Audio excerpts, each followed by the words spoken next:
Hello, hello, hello. So what? Dang it, my freaking glasses. Oh, poop. Oh, pooper dinkle.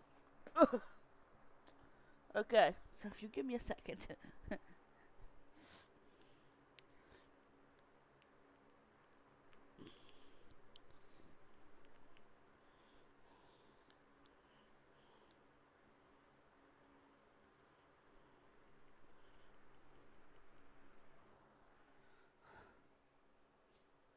Okay, my glasses are clean. 38 seconds. Okay, we're good. So what we're gonna do, what I'm gonna do is wax my face because it needs a waxing. Starting to grow hair on my lips and my chin like a man. And I'm not a man. I'm a girl. I don't know what that was, but I mean I'm a woman. Um, So we're doing that. We're also doing some lotions, and it's an eye massager, but I use it on my nose to shrink my pores, and and it's in cold water. So we're gonna do that, and I'm eating. I'm not eating like chocolate by itself, although I would. It's like it's where you dip chocolate, fruits and chocolates and stuff. I cut up some bananas and I'm eating it with it. Okay, so let's get to it. Oh, freaking ad.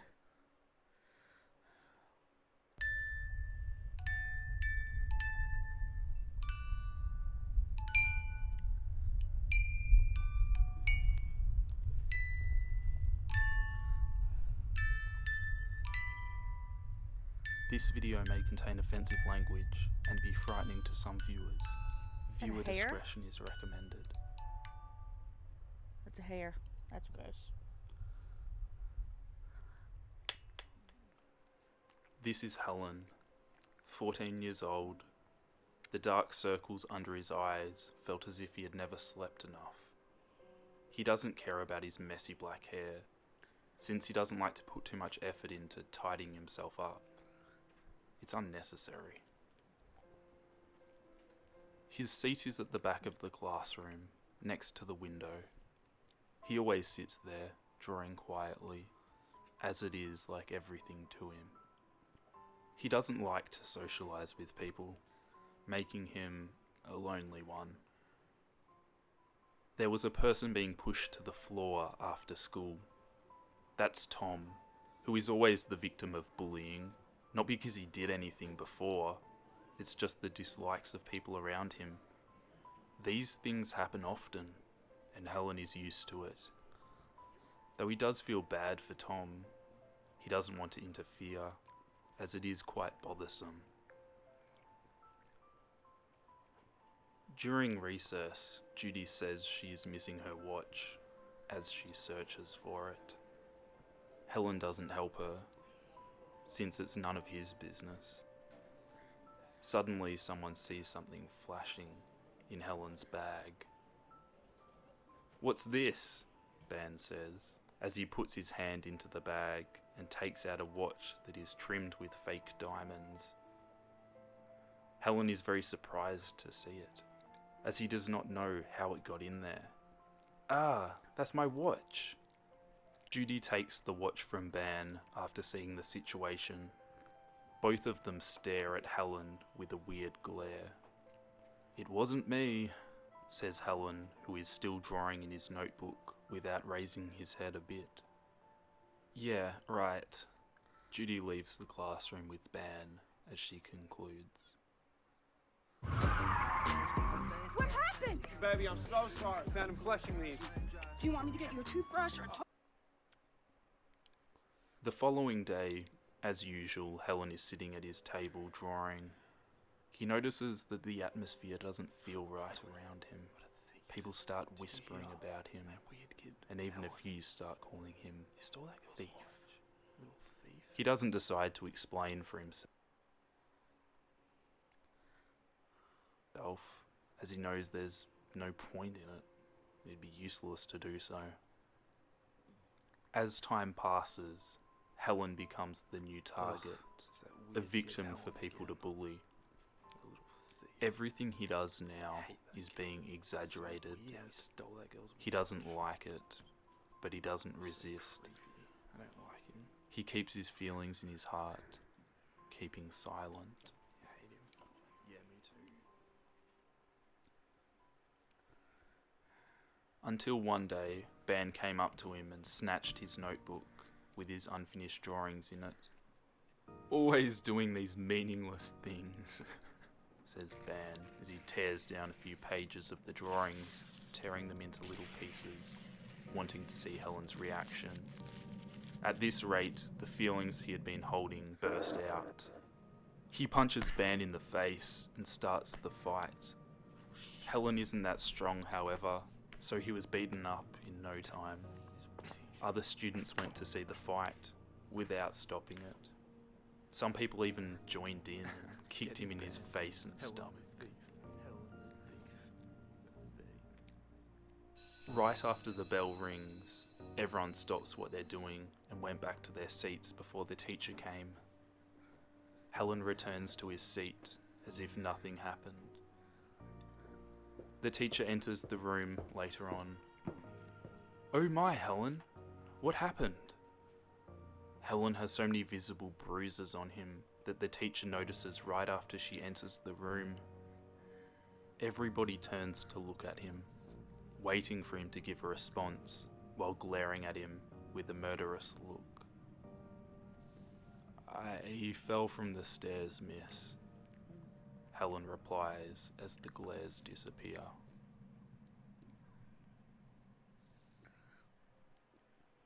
After returning home from school, his parents also ask him what happened, and he responds with the same answer. The blue jacket he is wearing covers all the bruises other than the ones on his face. His parents believe it without doubt.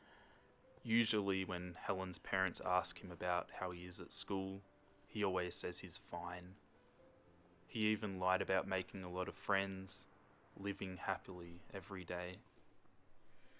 Helen refuses to tell his parents the truth, since he doesn't want to make his parents worry about him. A few months later, he has gotten used to the negative comments about him, and getting hit or humiliated has been a normal event for him. He is completely immune to these things now. Who framed him in the first place? Why did the culprit do this? This doesn't matter anymore. Nothing matters anymore now.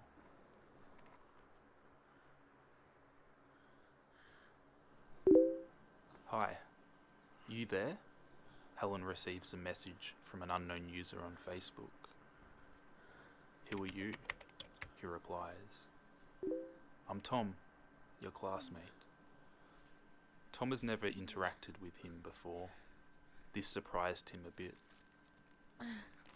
"What is it?" Helen says. Are you alright?" "It's none of your business," Helen concludes Tom's question. Tom types for a while before coming up with, "Listen, I know how you feel right now. You're in the same situation as I am. I really want to help you, but I can't. Sorry." Afterwards, Tom and Helen text each other for a long time, and Helen feels much better after telling him all the pain and the feelings he has been through. He can even joke around with Tom, often using smiley faces to show his happiness. This is the first time he thinks he has made a friend.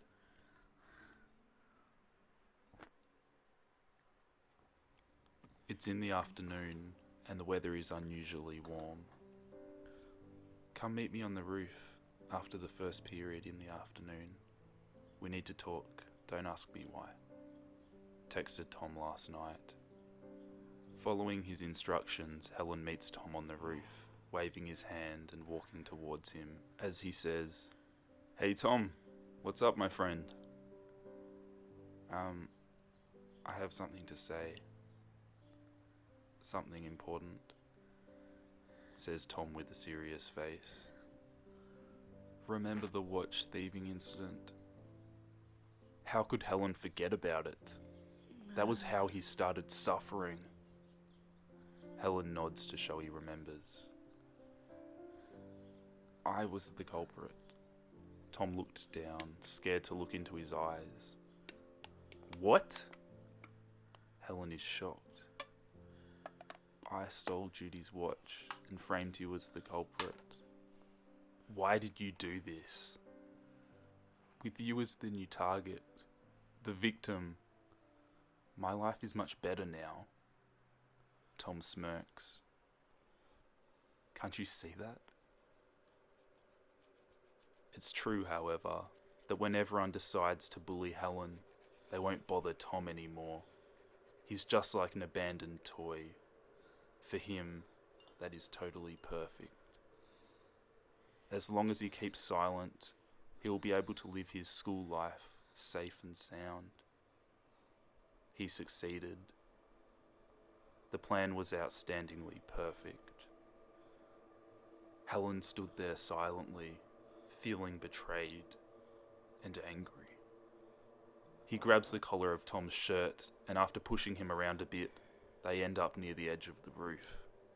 Both struggling in the fight, Tom slips and falls from the roof.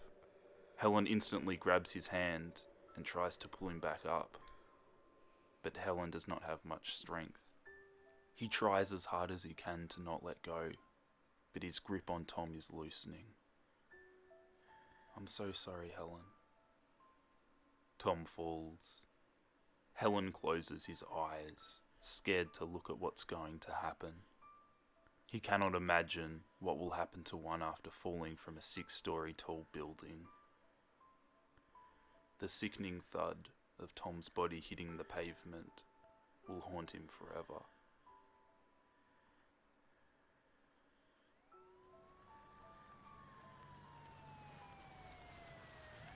After the police arrive, they have an interview with Helen.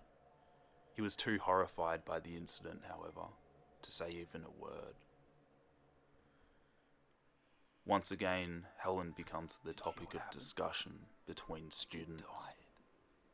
Some people think Helen pushed Tom from the roof, but most of the others think that Tom committed suicide, and Helen failed saving him. It's no wonder, really, because they saw him grabbing Tom's hand before he fell.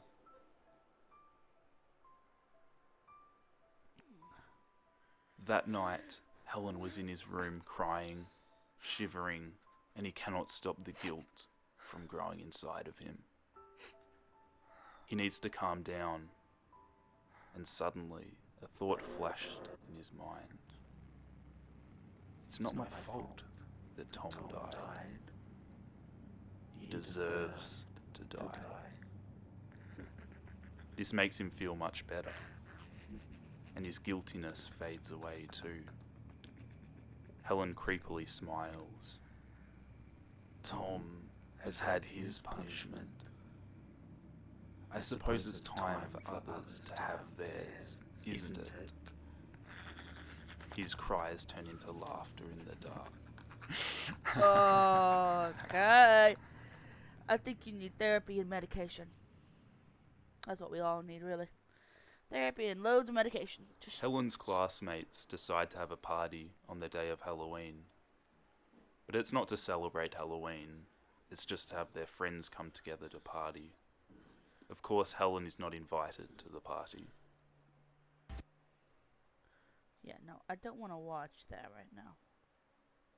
Oh, I got a viewer.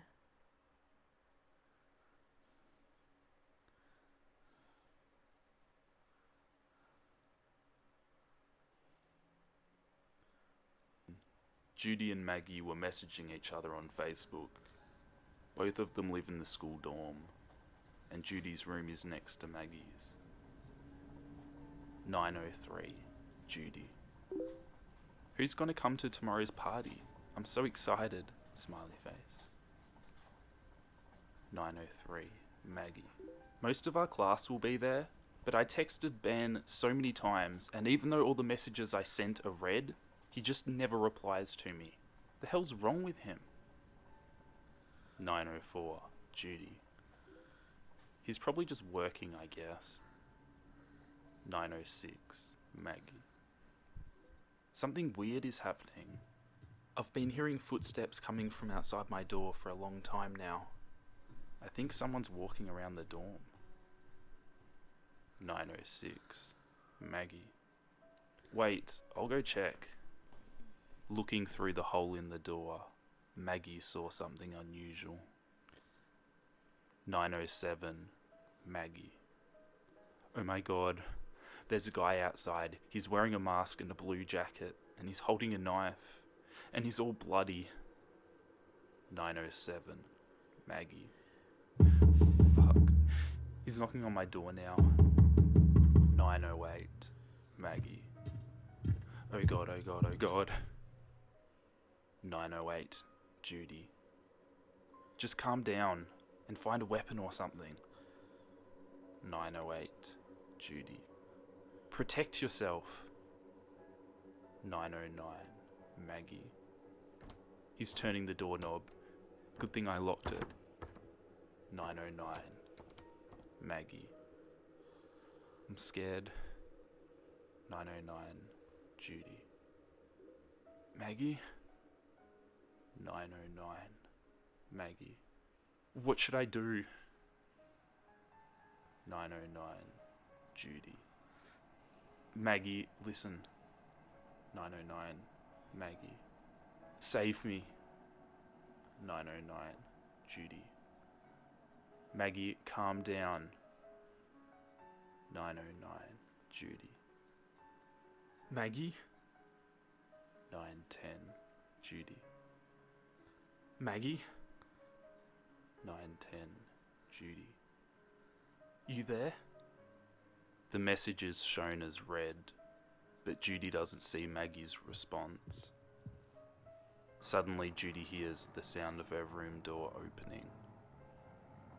The instant she turns around, she feels a terrible pain in her stomach.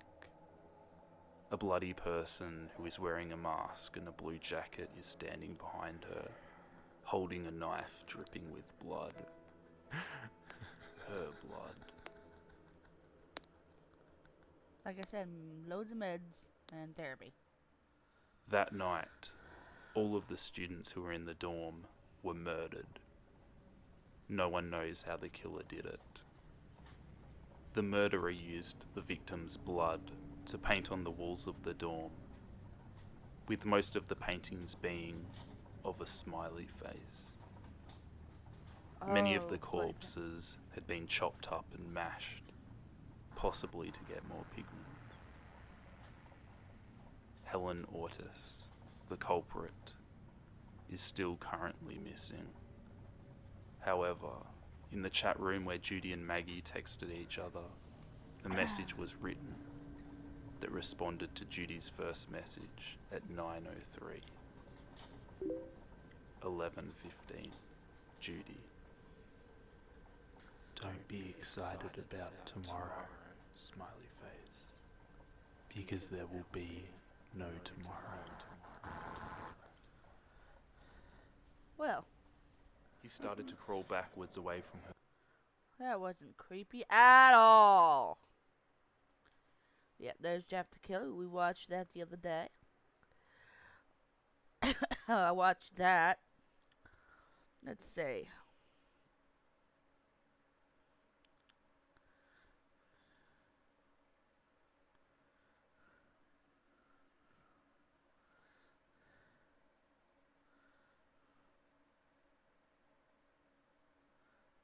Ooh, you are handsome.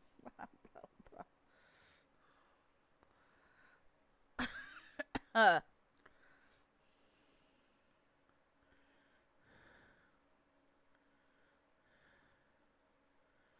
hmm.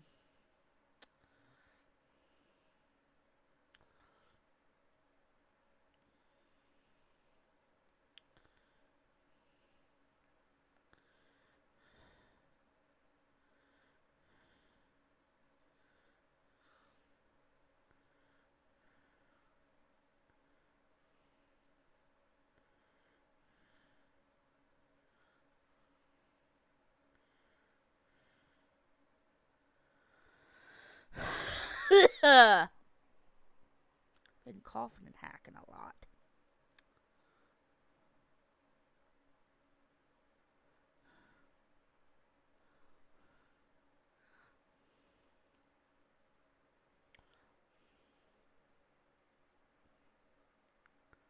So let me guess, 2022 is gonna be your year, right?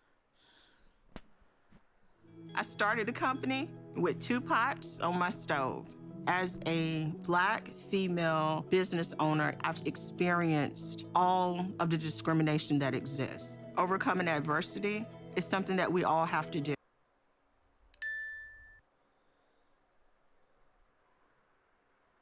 Okay. So what we're gonna do...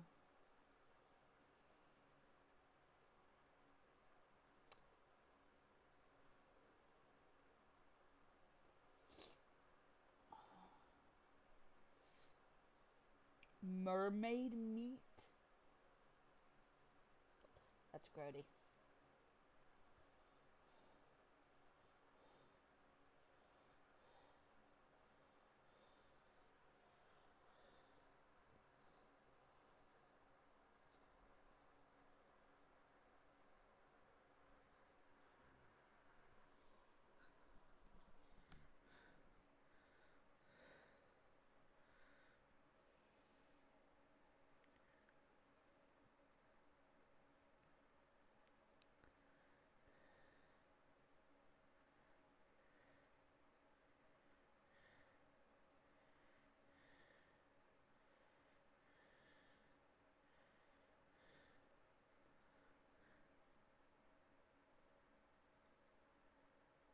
In this video, I'm going to be drawing a creepypasta character inspired by the art style of Little Nightmares, which is a video game series with a really awesome art style. It's a bit Tim Burton-esque, and I thought it'd be a lot of fun to try and draw it using Copic markers and colour pencils. Before I get into the creepypasta, I wanted to quickly shout out an awesome YouTube channel called Ace of Clay. You guys may have already heard of him already. He makes really cool horror sculpts and is some inspiration for this video as well, because he's made some really cool Little Nightmares sculptures lately, so go check him out if you haven't already. But with that all said, and the obligatory like and subscribe and all that YouTube stuff, let's get into the creepypasta. Enjoy. The railroad crossing. You will have to excuse me.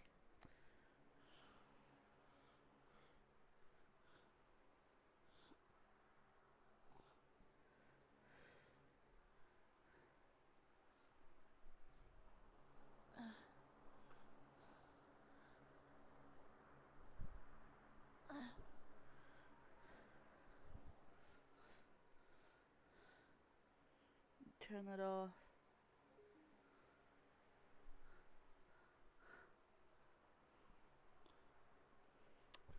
Well, it was over here.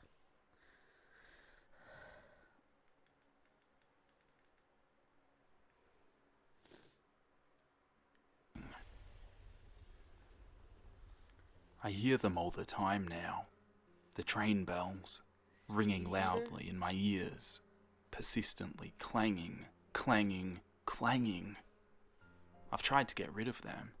Earphones, blasting my car stereo. Nothing, not a goddamn thing can stop the damn ringing. It keeps me awake at night. Not like I could sleep much anyway. All I know is that my life now is motel after motel, grimy sinks and sticky carpets. It doesn't really matter. All that matters is that he doesn't find me. It started 3 weeks ago. I was leaving my dad's shitty devoid rural town after visiting for a few days. He was a drunk, not a mean one, but a neglectful one. Now that me and my siblings were out of the house, it didn't matter so much that he couldn't take care of anything, let alone himself. But my brother and I still visited every once in a while to check up on him, do the dishes, that sort of thing. Our sister refused to see him. Anyway, my dad's town has one road that serves as the entrance and exit. There's a rusted sign bearing the town's name that marks where the town ends and begins, and next to this sign is a railroad track. It was around dusk, and I was sitting in my idling car at the crossing, the yellow traffic light off to the left flashing, indicating the oncoming train. I could hear the bells clanging in the distance. I drummed my fingers on my steering wheel, humming out the tune to a song I barely remembered, and waiting for the train to come. I noticed movement in my periphery and looked to my left, where I saw a man. He was standing very still, so still he was almost statuesque. I squinted a little harder at him, but in the dim light, all I could make out was a dirty wife-beater and shoulder-length greasy black hair. He started swaying. It looked like he was dancing, but he didn't have a partner. His arms were raised in the air, as if to be on someone's shoulders, and he waltzed around the edge of the track to the tune of the ringing bells. I thought this was a little odd, but as I said before, my dad lives in a small town, and druggies were a dime a dozen. Okay, ladies, bras can be the death of us, right?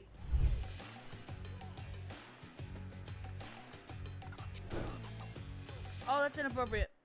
I routinely saw unusual behaviour on my visits here. Still, I rolled up my windows and locked my doors, just to be safe. I sighed heavily and stared in the opposite direction of the man in search of the train. It seemed to be taking an awfully long time for this damn thing to pass by. I glanced at the man again, who had now moved to the crossing in front of my car.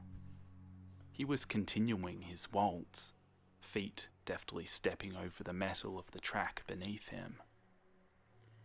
"What the hell is he doing?" I said aloud, hand firmly pressed against my horn of my wheel. The man stopped, his back turned to me. I stopped honking my horn. Several seconds passed, and finally the man turned around, hips rotating before feet, and my stomach dropped at the face of the thing in my headlights. His face was marred, cuts occupying so much skin that he was made mostly of scar tissue than actual skin. He had sores on his cheeks and forehead, oozing pus and blood. And his smile, that twisted, rotten grin, will haunt every waking thought I have.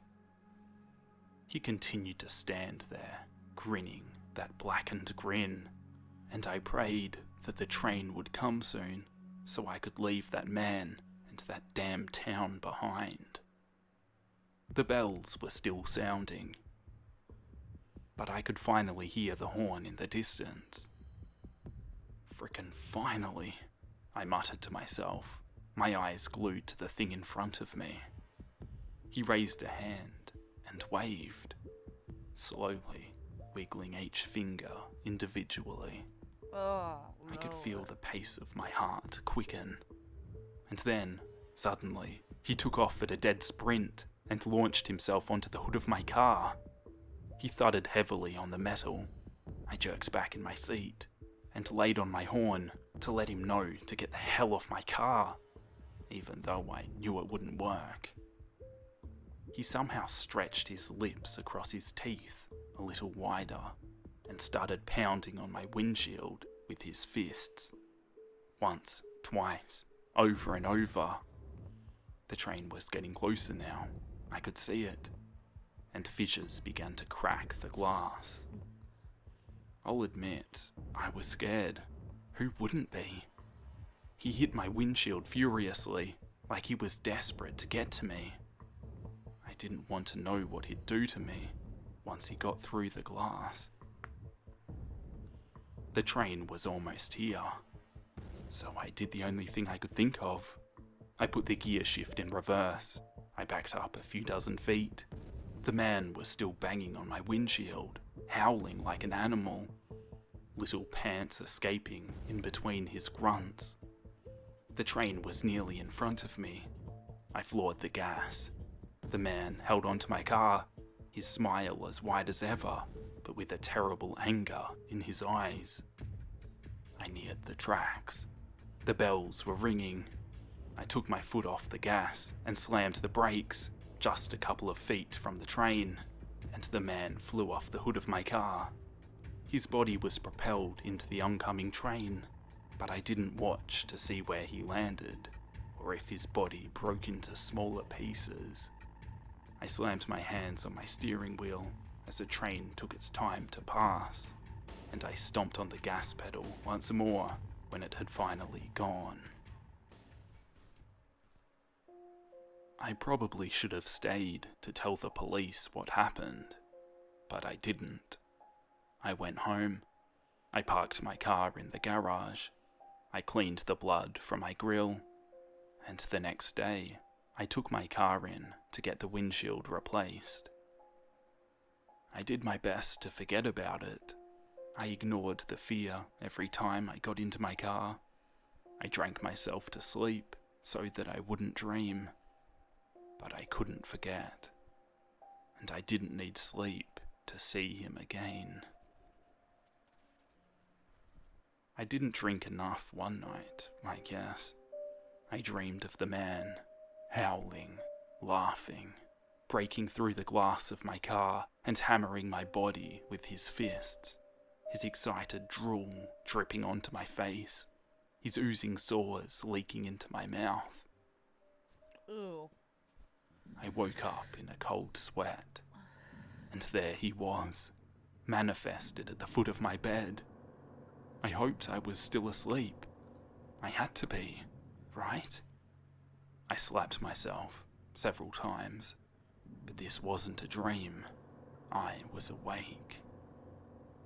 The man was dancing that same dance, whirling around my bedroom, the sound of the bells in my ears. And then he stopped, hands suspended in the air. His black grin widened, and he turned to stare at me, excitement in his eyes this time. I froze. I couldn't get myself to move. My fear was palpable, stealing any governance I had of my own body. I didn't understand how the man could be here. He was dead, wasn't he? We stared at each other, a stalemate. The air was still. The only sound in the room, the clanging in my ears. And then the man launched himself at me. He shoved me down and pummeled my chest, thrashing his fists against my rib cage. I felt a crack under my skin, and I gasped from the pain as he continued his assault. I remembered that I kept a bat by my nightstand, so I grabbed it and hit him over the head with it. He fell to the other side of my bed, and I stumbled to my feet, my chest feeling like fire, and my lungs struggling to keep up with me. The man slid across my bed slowly and stood up in front of me, body poised to pounce again. Then the left side of his body lit up with light, as if a car's headlights were trained on him. The bells were ringing, the horn was blaring, and the man turned to look when his body was thrust into my wall. He landed with a wet thump on the floor, and his body twisted so that I could see his face, even though his back was turned to me. My heart thudded painfully in my battered chest. What the hell had hit him? I stared at the body on my floor in horror and watched as it melted and disappeared. I left that night, packed a bag and tossed it in my trunk. I haven't been home since. I stayed in my car that first night at a truck stop. It's been motels ever since, never the same one for more than one night. I don't want to give him the chance to find me again, to finish what he started in my bedroom. But it doesn't matter where I am or what I'm doing. I always hear the sound of those goddamn bells.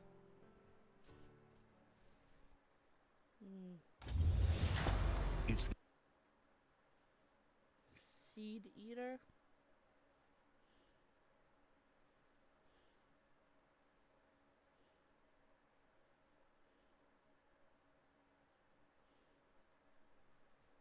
The dripping man? What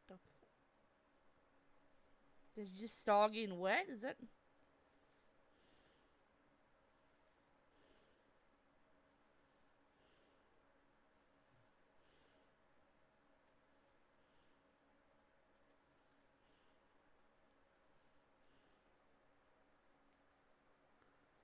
Jordan.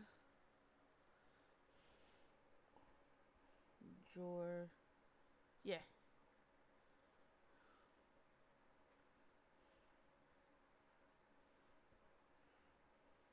Creepy pasta. Oh, those are a lot. Here is a collection of 5 of the top creepypastas.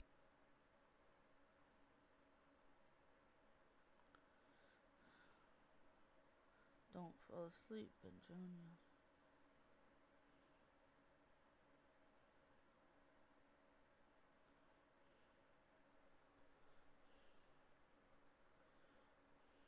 Posture within.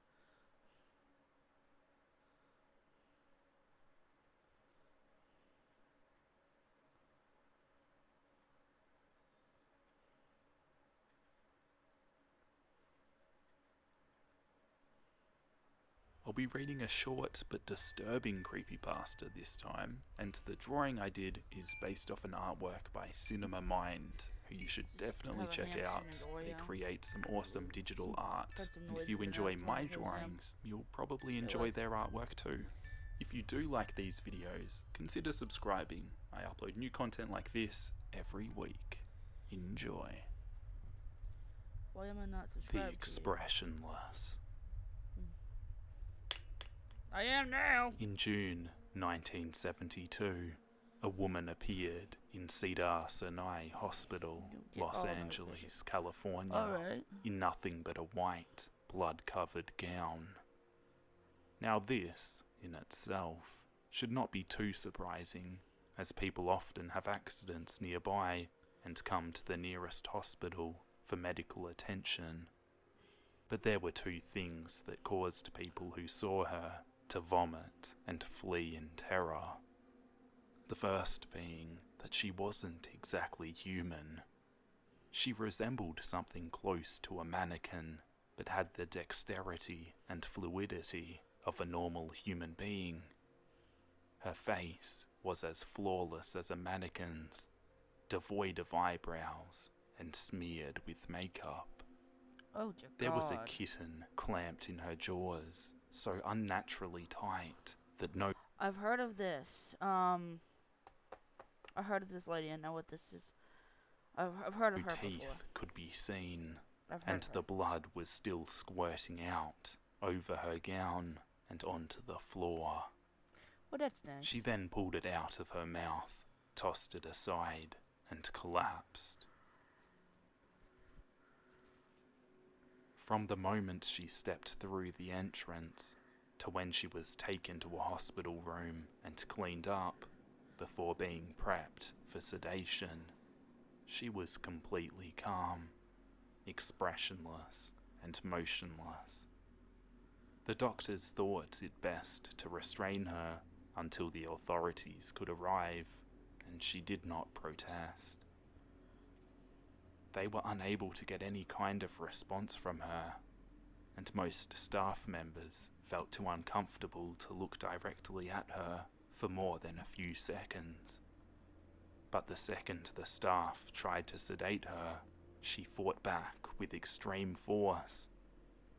2 members of staff had to hold her down as her body rose up on the bed with the same blank expression.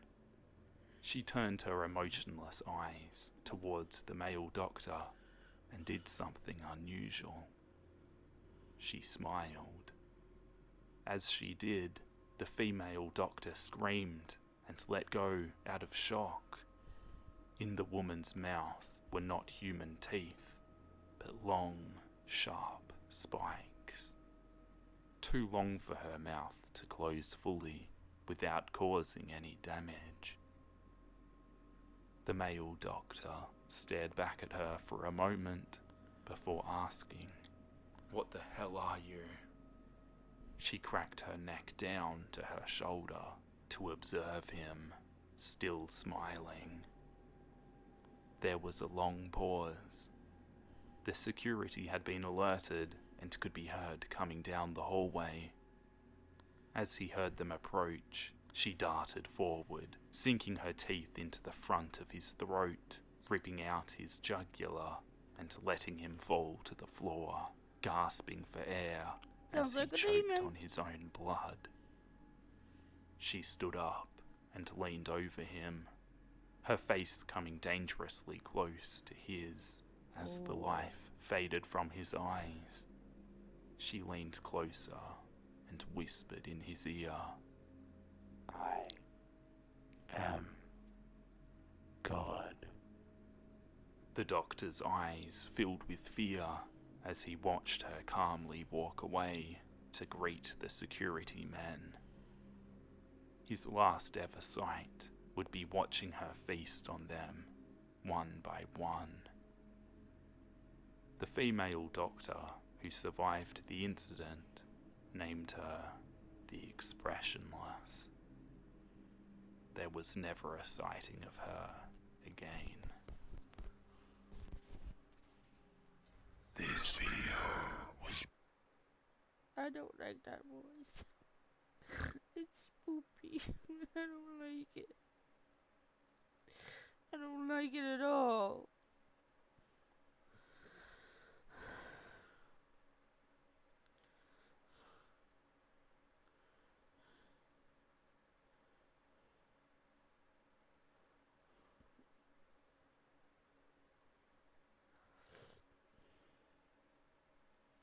Hobo heart stitches.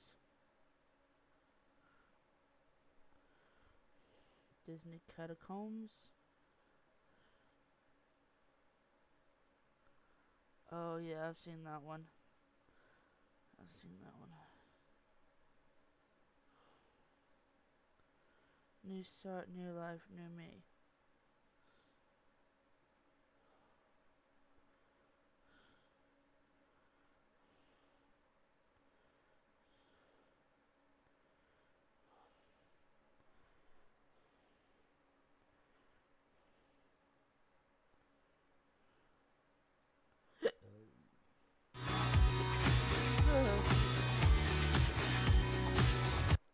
Copyrighted, copyrighted, copyrighted, copyrighted.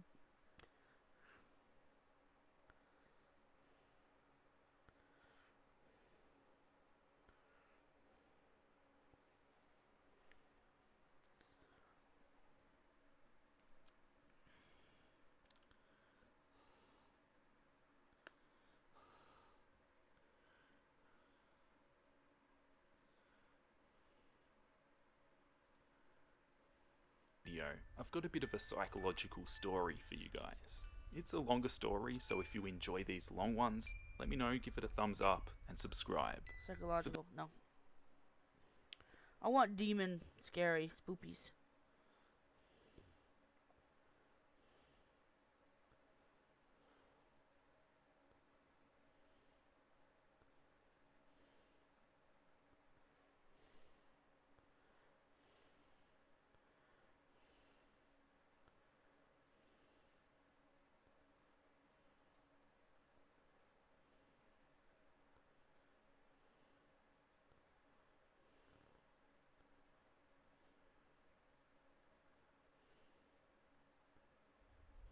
Brace yourself, because in this video, I'm going to be sharing with you 5 true stories about the paranormal and close encounters with I don't want to say that word, YouTube doesn't like it, so let's just call it the opposite of being alive.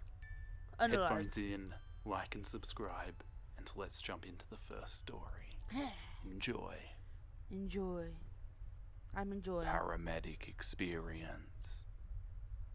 Are you gonna draw anything? So I've been a career paramedic, but this happened when I'd only been one for 5 years. No.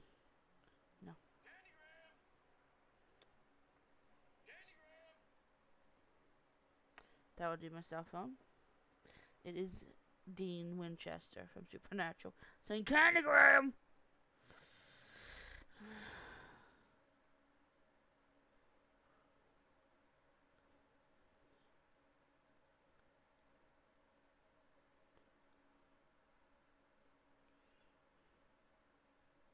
Welcome to part 2 of the recreation of Jeff the Killer's story.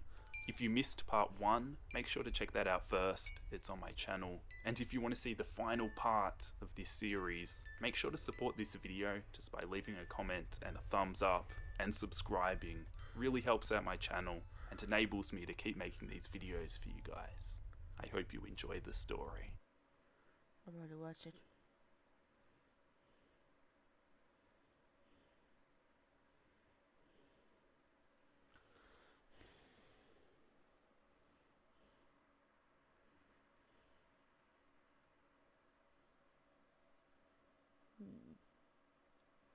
I am intrigued. In this video, I'm going to be telling the story of Kage Kao. One thing to keep in mind, he speaks in Japanese, so the main character does not understand him. I do not speak in Japanese, so I've translated it so you can understand what he's saying, even if the main character cannot. Enjoy. Kage Kao.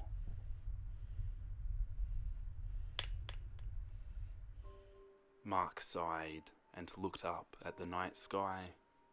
He was standing on the roof of his apartment building, 4 stories up. Sometimes Mark just liked to stay out there and reflect. It was quiet and peaceful. Looking down, you could see the normal hustle and bustle of the city life, but if you look up, you could see the beautiful sky and sometimes even a full moon or some stars. Mark walked along the border of the roof that helped keep him from falling to his death. It was pretty late, so he should go back down to his apartment soon. Then he saw something waving in the wind a few meters away. Mark walked over to it and picked it up, seeing that it was today's newspaper, and began to read the front page. Young man found dead near woods. Earlier today, John Parker, age 20, was found dead near the northern woods. Oh, yeah, back crack. His family stated he never had any real enemies, but he was a bit of a troublemaker. Still, they did not know who would want him dead. His death seemed to be caused by blood loss. The wounds seemed to be from large animals, but this was later found not to be the case, as a symbol was found carved into the man's forehead. The symbol was the dash. Mark put the newspaper down where he found it. He didn't want an article like that ruining his night. He walked along the border with his arm on it, looking up at the sky. 20 years. So young. He felt sorry for the kid. He himself was nearly 30. He thought of all the things the man would never be able to do now that his life was gone. Nice and soft. Mark tried to get it out of his head. He didn't want to get depressed. Without knowing Here we go. it, Mark's hand bumped on an empty cardboard box that was on the edge. He tried to catch it, but it was too late. It was sent falling down towards the streets. It was odd. He didn't see any cars. Only one lonely person walking along the sidewalk. "Hey, watch out!" he called. But it was too late. The box fell on the person's head. Well, at least it was an empty cardboard box. He was about to call down his apologies when what happened next made him freeze. The person who was on the sidewalk looked up at him. He had a black hoodie and a black and white striped scarf. That, of course, was not what made him freeze. The person also had a peculiar mask, half pitch black and half a luminous white. He managed to get back his voice and was going to shout his apologies. Maybe this guy just came from a strange party or gathering, when he was yet again frozen by what he saw. The man said something that Mark couldn't quite hear, and then jumped onto the wall. He began climbing up the side of the building, similar to the style of a spider or lizard. Mark was just frozen, mouth agape, trying to make sense of what he was seeing. The strange man, no, monster, reached the top of the building and crouched on the border's edge. Mark now saw how he was able to climb the building so easily. He was wearing white gloves, but there were long black, cat-like claws extending from the end of each finger through the glove. He saw that the mask had a face on it, but only half a face. On the white side of the mask, there was a shape of an angry-looking eye and a mouth curved into a frown. Then he stared at the other. It was only a few seconds, but to Mark, it felt like an eternity. Then something strange happened. The monster's mask changed. The angry mouth and eye disappeared, and on the black side of the mask appeared a happy eye and a strange smile. The monster cocked its head to one side and said, Do you want to play? Mark screamed and ran towards the little door leading to the inside of the building. He prayed that the monster wasn't following him. He reached the door and threw it open, bolted inside, and slammed it shut, also use this panting. after He leaned against the door to keep it shut. After a while, he wondered if the monster was still there and why it didn't try to force the door open. He had no idea what it said to him, but there was something odd about the way it said it. It seemed happy and playful, but was also angry and malicious. He gathered up his courage and decided to open the door. Putting one hand on the knob, he took a deep breath and slowly opened the door, ready for whatever was on the other side. Mark expected to find himself face to face with that odd mask. Instead, he saw that the monster was still where he had left him, standing on the edge of the roof and smiling that odd and somewhat malicious smile.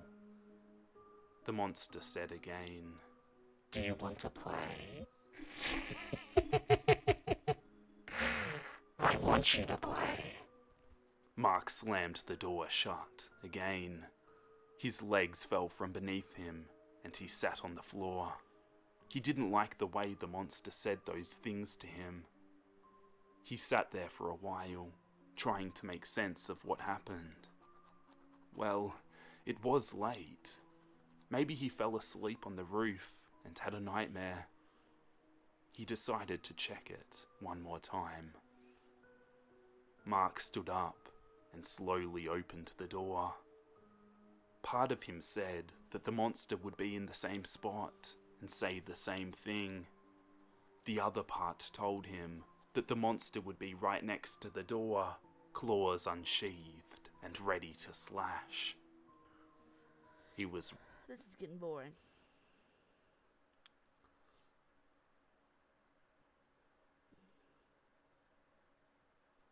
I am urging you to boycott Wicked Clothes, a clothing company that is trying to normalize the demonic lifestyle by making it cute and funny.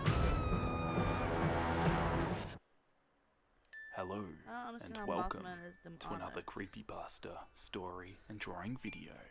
This time I'm going to be reading a story about a creepy little girl, but you will find out what happens. Make sure to listen want with to know. I want headphones to for the find best out audio what that quality, but with that being said, let's jump into the story. Enjoy. There's a hair right there. Will you play with me? I never wanted to reveal my story, but it has to be done. It's been so long, and nobody's known. But now, I confide in you, the listener, to hear my story, and attempt to comprehend the horrors I experienced. My voice may stutter or shake from time to time as I try to tell you my story, but I warn you now, what you're about to hear cannot be unheard. It was an ordinary night in my apartment. I was so tired. The days at the office had been so stressful lately, and I looked forward to the quiet release of sleep. It always seemed to make everything better. But this night was different. The wind seemed ominous. The sky seemed darker, and as I relaxed in my chair, watching my favourite sitcoms before bed, I saw what appeared as a strange silhouette standing outside my window. I focused my full sight on what I thought was there. Nothing, just darkness. I figured I was just overtired, just a little too much work today, that's all. I finished watching my show and retired to my bed. As I tried my best to fall asleep, I heard the door at the end of my bedroom creak. I dismissed it, too tired to get myself worked up over nothing. I then got the sense something was watching me. I tried to shake it off. I just wanted to sleep. Finally, I heard something breathing heavily and slowly. At first, I thought it was me and that I was psyching myself out. So I held my breath for a moment. It wasn't me. I jolted upward from my bed and opened my eyes. I became frozen as I saw, at the foot of my bed, a young girl with long black hair, around the age of 6, in a white nightgown. She stared at me with unblinking eyes and a wide smile. She had deep cuts covering her face, and her hands that hung at her side were covered in crimson. We both sat and stood staring at one another for a good moment, until she let out a horrifying, inhuman scream. At that moment, I tried to race for the door, but she leapt on me, digging her nails into my face, her dark black eyes inches away from mine, screaming all the way. The screaming became deafening, and soon I lost my balance and hit my head on the table next to my bed. I lost consciousness, my vision fading to black. I awoke in what appeared to be an empty basement. My clothes remained on, except for my shirt. I struggled to find my balance. My head was covered in dry blood. I looked at my arms. They were covered in cuts, some of them forming words. I found etched into my arms the words, "Will you play with me?" It was also written on both of my sides. I gazed around the room in horror and found an iron door with blood seeping at the base. I slowly made my way there. There was no sign of the girl, though I feared she may be behind the door. Despite my fear, I had to go in. I had to. What I saw was horrifying. Bodies lay spread across the wide room, all the way to the stairwell on the opposite corner. Men, women, children, all of them lay still. Cuts on their arms and legs, similar to mine, read, "Will you play with me?" Except these victims had something I didn't have. I looked at a nearby woman in horror. She laid on her back, her stomach split open. As I came closer, what came into my sight was a large toy fire truck, shoved in with her entrails. I choked back vomit and backed away. A man laying against the wall had metal jacks stuck into both of his eyes. His skull had caved in, and what lay next to him was a broken baseball bat, snapped in half in a pool of blood. A young boy lay lifeless in the very middle. His mouth was wide open, and sticking out of it was the beginning of a toy car track. It had been shoved down his throat. His chest was cut open, and his heart lay next to his body. In place of his heart were the dismantled pieces of a doll. I lost control and vomited.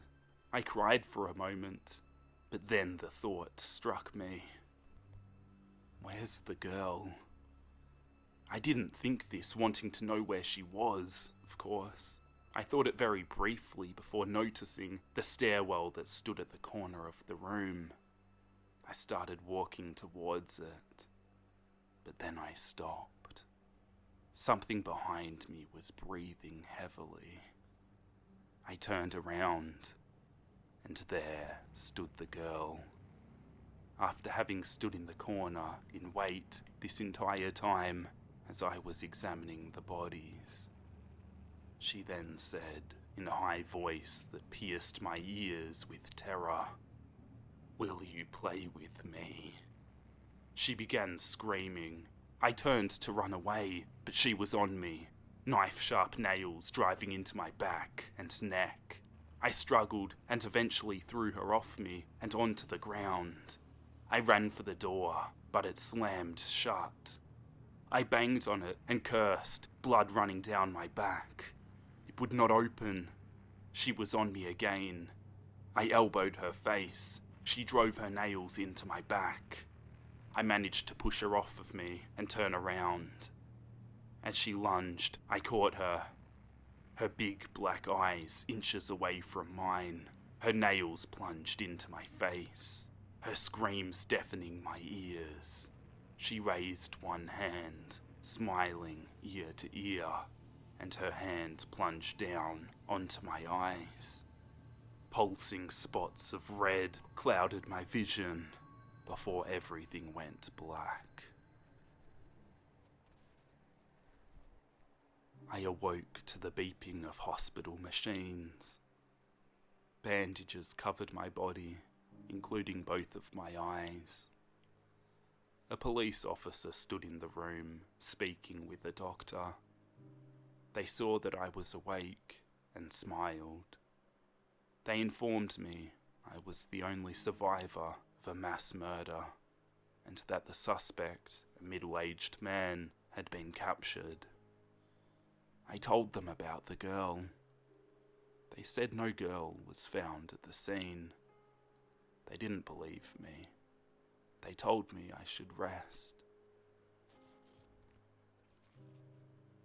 2 weeks passed, and I was cleared to leave. As I exited the hospital, permanently scarred on my arms, face, and sides, I passed the waiting room. It had some toys lying on the ground. The game Jacks, a toy fire truck, a doll, a toy car track. Sitting with these toys was a small girl with long black hair. She wore a white gown.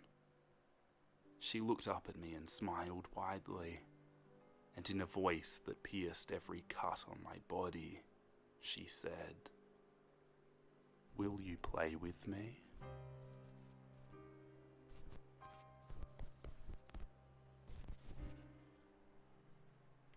Thank you for watching the video, especially if you stuck around till the end. Nice job, you've got a good attention span. Or you just skip to the end to see the final drawing. Either way, I appreciate you. Subscribe. I appreciate you. What do you mean by that?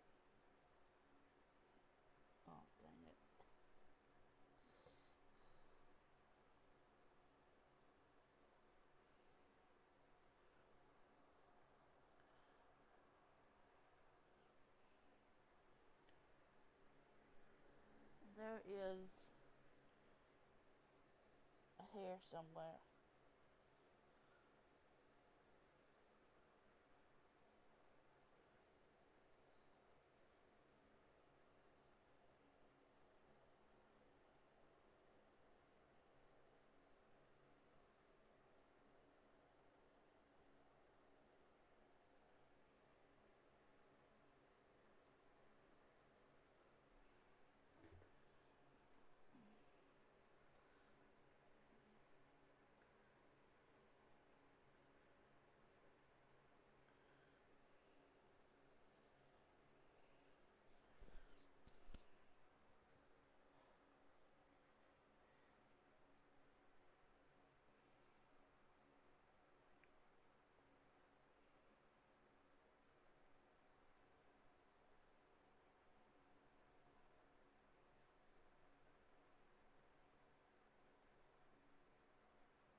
Okay, ladies, bras can be the death.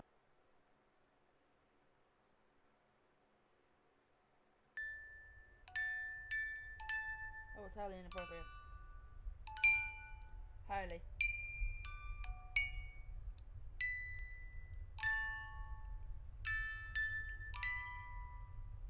This video may contain offensive language or be frightening to some viewers. Viewer discretion is recommended. Secret of the Cathedral.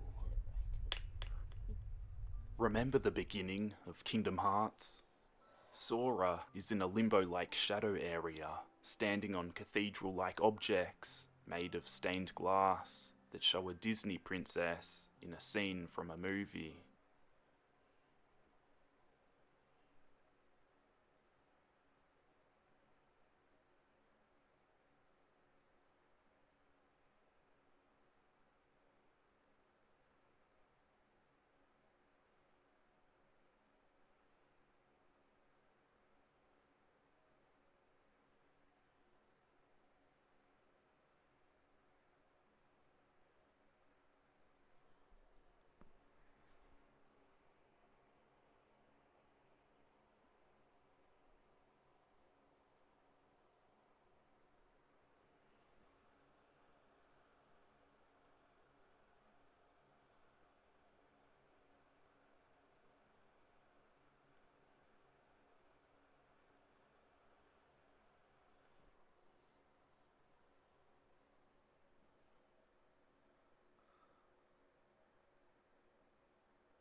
This video may contain offensive language or be frightening to some viewers. Viewer discretion is recommended. I see you. Vaylee Evans was a young 15-year-old lady, a responsible, studious, and lovely girl who was kind to everyone. A girl who wanted to live a long and fulfilling life, who had many dreams to accomplish. She was very beautiful.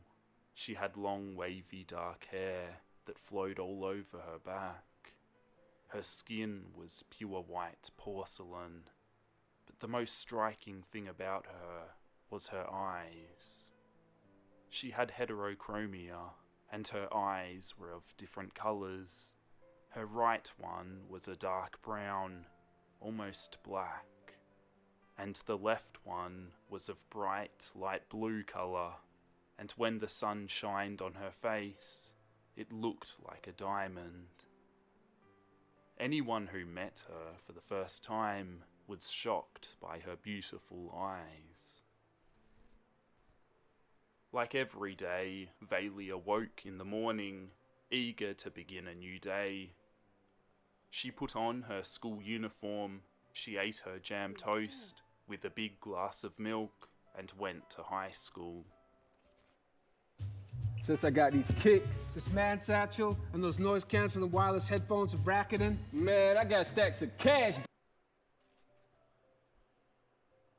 Her friends were there at the door, waiting for her. She was excited to see them and greeted them very energetically.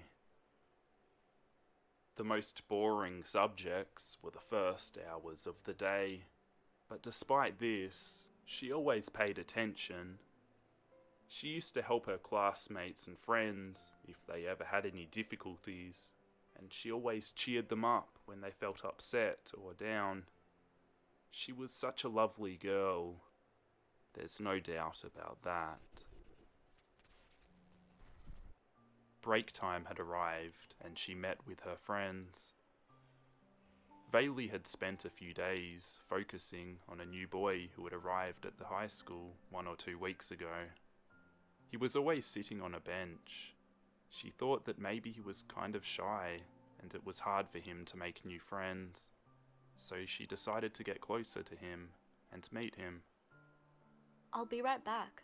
I'm gonna go talk to that boy, she said to her friends. That boy? He's new and kinda weird. I wouldn't talk to him, her friends said. Come on, don't be silly. I'm sure he's a great guy. Vayli walked further away from her friends and closer to the bench where the boy was sitting, looking at the floor. Hi there, said Vayli with her sweet voice. The boy startled, raising his head to look at her, and for a few seconds he stood quiet and shy until he could reply to her greeting. Hi. Sorry for saying hello in such a surprising way. It's just that I saw that you're new here, and I wanted to introduce myself. My name is Vayli. What's yours? My name is David. Nice to meet you, David. She offered her hand so he could shake it as a sign of friendship. She held his hand slowly and softly. Nice to meet you too, Vayli. It must be hard to arrive at a new school not knowing anyone, but I'm sure you'll soon get used to it here, and you'll make a lot of new friends. Yes. The bell rang and the students began going to their respective classrooms. Well, the break is over. It's been a pleasure to meet you, David. We'll talk more another day, okay? If you need something, don't hesitate to ask me. I'm sure we'll be good friends. As she went to rejoin her friends to go to her classroom, he shook her hand, saying goodbye to her, and he stared after her as she left. As she went to rejoin her friends to go to her classroom, he reached out and shook her hand, saying goodbye. As she walked away, he stared after her.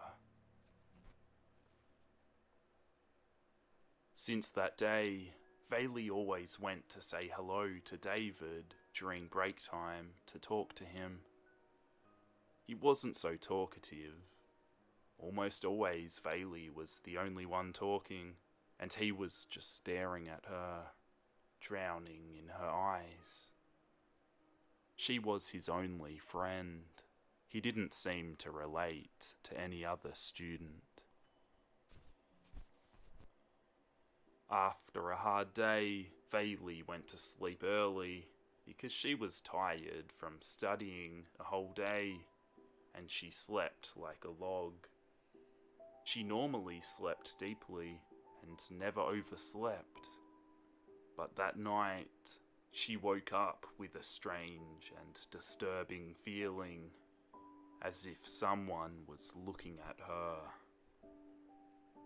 She looked at the clock and it was 3:30 a.m. She got up and went to the window to open it and look through it onto the balcony, which was over the garden. She examined the whole garden, but saw nothing strange or disturbing. It's just a dream, she thought. She closed the curtains and went back to bed, falling asleep again. The next day, at break, Bailey went out again to say hello to David, as she always did. But he wasn't there. He seemed to have missed his classes. What could have happened to him? Wondered Bailey. When she was going home, she received a call from David. Bailey, I'm sorry. I didn't go today. I didn't feel very well. His voice sounded tired. What's wrong? She wondered, worried. Nothing. It's just that I'm a bit sick. Could you come to see me? That would really make me happy. Of course I can. When do you want me to come? Could you come this evening? I don't usually go out when it's dark, but anything for a friend. So yeah. Okay then. I have bad news bears about this. At 9 o'clock, she dressed in one of I her have favourite outfits. bad news bears about this. She wore a stripy grey jersey, a blue skirt with white shoes, Oh, I forgot and my thing long was over white there. socks. She took a bag full of food that she had prepared earlier, thinking that it might cheer him up. Then she left for David's house. She had to take a bus because his house was a bit further from where she lived. She finally arrived and knocked on the door. She waited a bit until he opened it. He looked so tired and pale. He had huge bags under his eyes. Oh, you poor thing. You look like you haven't slept at all. No, I haven't. I'm very sick. He smiled weakly as she came in. Aren't your parents home? She asked as she looked around. They aren't. They're working right now. They both sat in the kitchen and Bailey offered him the food she had brought. David thanked her, but he wasn't hungry. They began to talk, and as always, Bailey was the most talkative. David just sat there, staring into her eyes. Sometimes she wondered if he was really listening to what she said, or if he was just looking at her.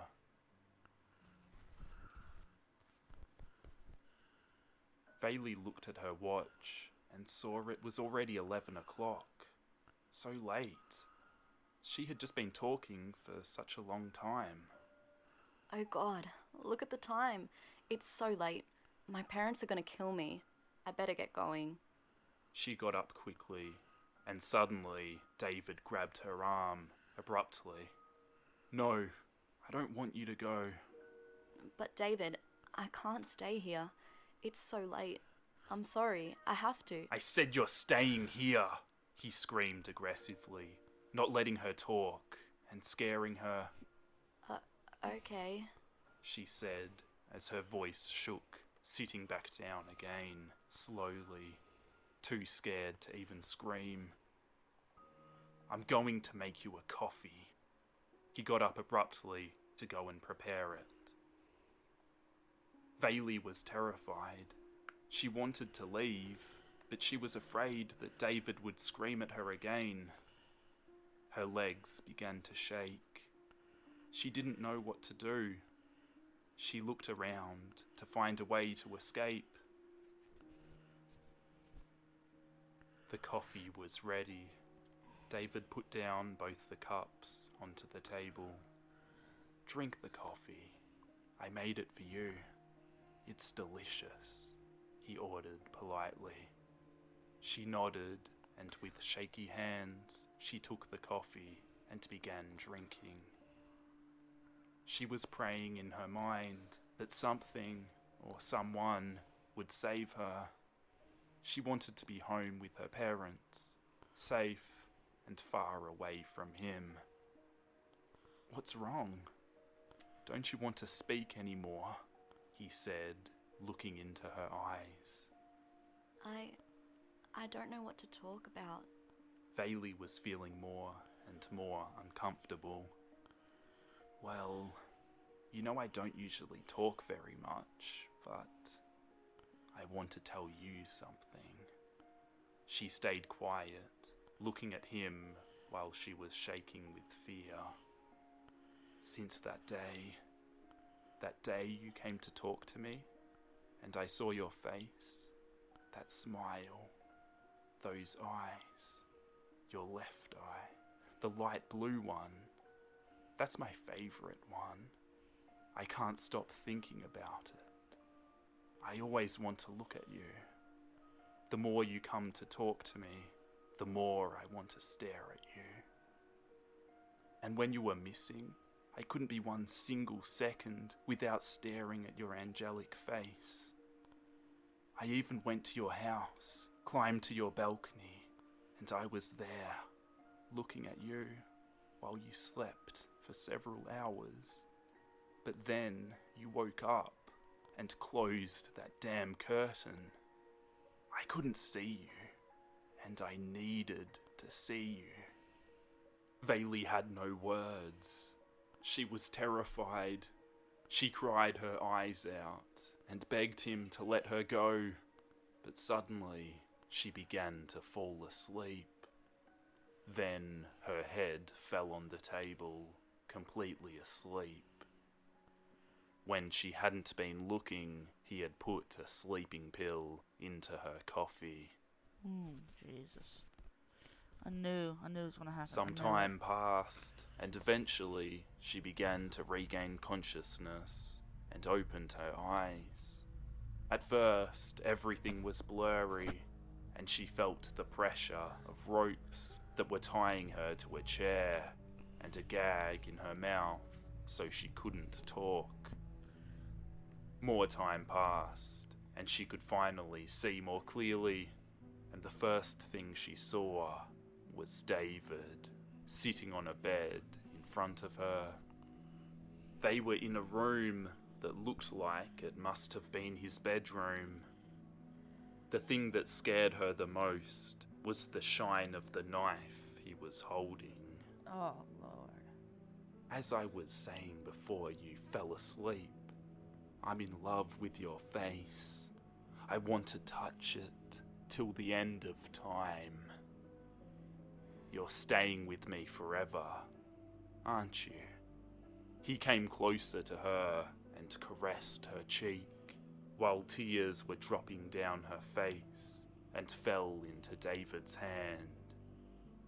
"Oh, come on. Don't cry.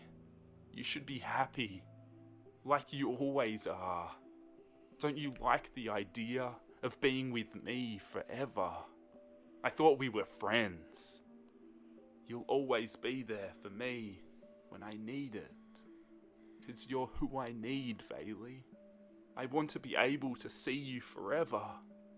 Your smile. Your beautiful, bright and light blue eye." The girl, in an act of despair, began denying with her head while she was crying and twisting, trying to break free from the ropes. "I see you don't like the idea. Well then, If I can't have you and watch you forever, I'll have to eliminate you, he said with an awful psychotic smile stretched across his face.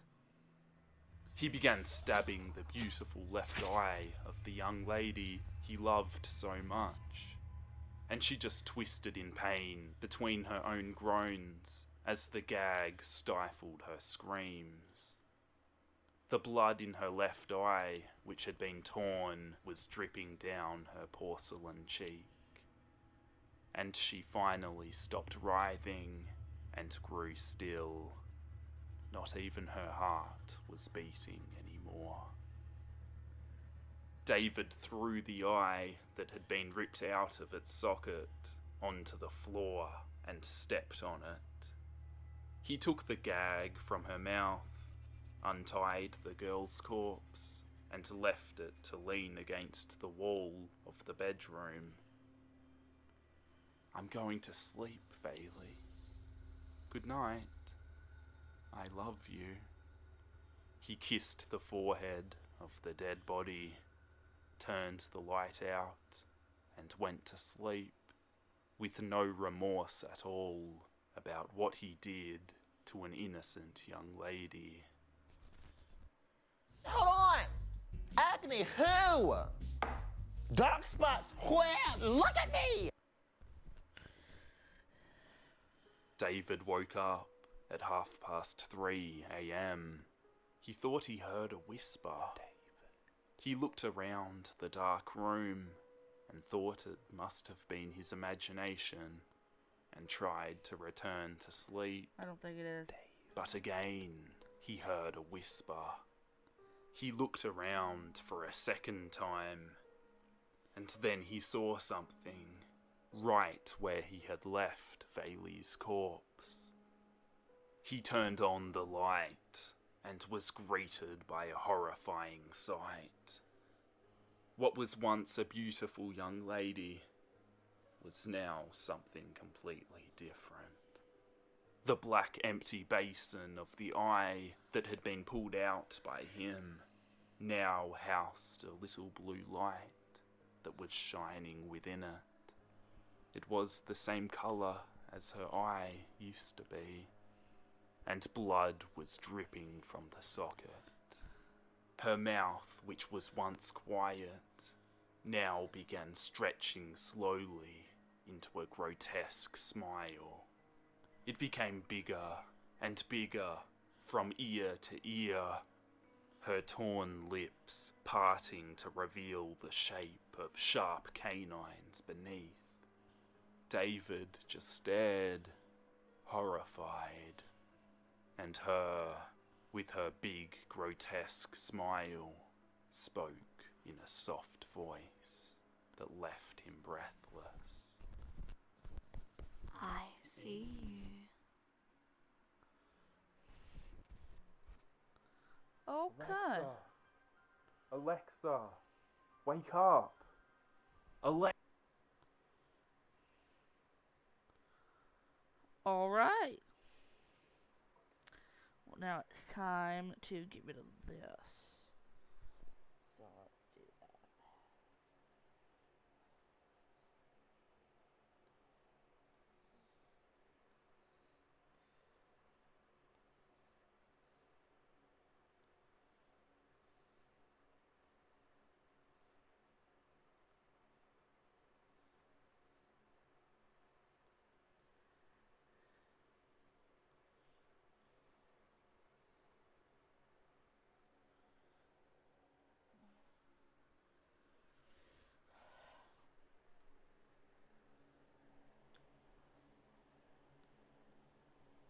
Alright. Now, it's time for this. Watermelon shea sugar scrub. Gonna use it on my nose. Let's see.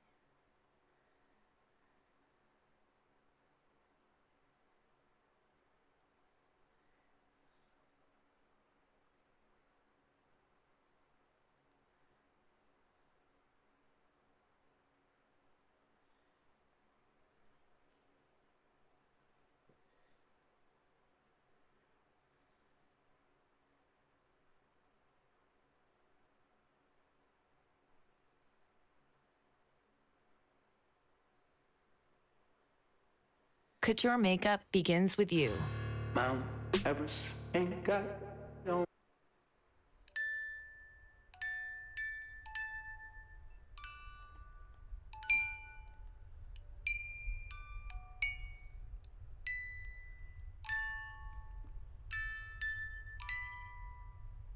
This video may contain offensive language or be frightening to some viewers. Viewer discretion is recommended. Faces in the Mirror. The true story behind Bloody Mary. While holding a lit candle, go into a room that has a mirror and gets pitch dark. Then turn out the lights. Spin around 3 times in front of the mirror while slowly chanting, Bloody Mary, Bloody Mary, Bloody Mary. Then look in the mirror and you'll see the pale face and glowing eyes of Bloody Mary staring back at you. Back when I was a kid, that's what 2 friends dared me to do when we were bored one summer afternoon. It was too hot to go out and do something, and we had resorted to a truth or dare kind of game to pass the time. I'd never heard of the Bloody Mary game before, and was intrigued, but a little creeped out. Would Bloody Mary really appear in the mirror if I did all that stuff?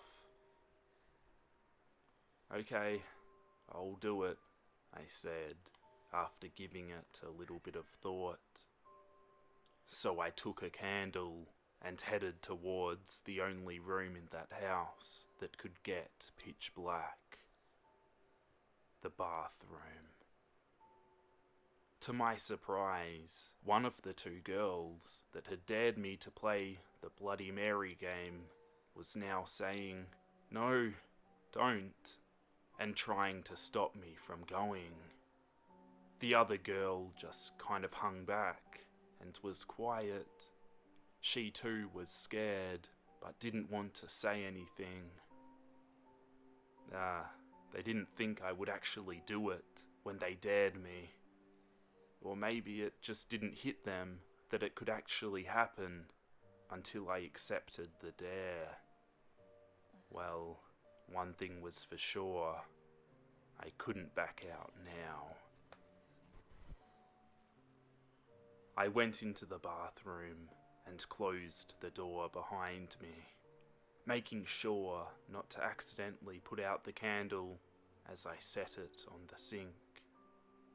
I could hear the girls loudly scampering back to the bedroom, and then it was dead quiet. They really were scared, but maybe they had good reason to be. Who is Bloody Mary? I did as instructed and turned around 3 times while chanting the words, Bloody Mary. After the 3rd time, I cautiously looked at the mirror. Would there be some spin-induced optical illusion that would catch my eye and scare the crap out of me? Or the face of Bloody Mary? Or worse, the face of Bloody Mary hovering right behind me and looking over my shoulder. And there was nothing. Just the flickering of the candle, showing everything that was supposed to be in the bathroom, and not a single thing or person more. My friends weren't disappointed as much as relieved that nothing had happened, and quickly moved on to other subjects to occupy our afternoon. They never brought up anything like Bloody Mary again. The fact remains, though, that some people do say they see strange things, and even Bloody Mary herself when they play the game. There are many different rituals on how to conjure her in the mirror, often including doing things like whispering, "I stole your baby, Bloody Mary," 3 times. Or for the truly brave out there, firmly locking the door before starting the chant. But who is Bloody Mary anyway? And did she really exist? And what is the story behind the freaky chant about the baby? I looked it up, and there are various theories as to who the woman behind the Bloody Mary legend is, but many believe her to be a woman named Mary Tudor.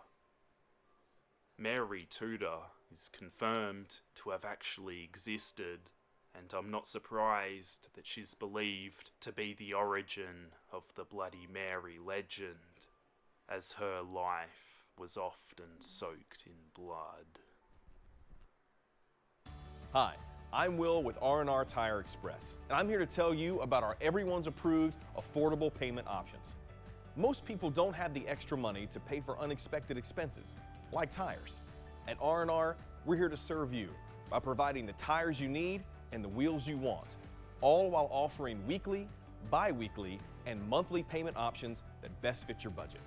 We professionally install your tires or wheels today, and then you can use our popular 6-month same as cash option or choose to extend your payments until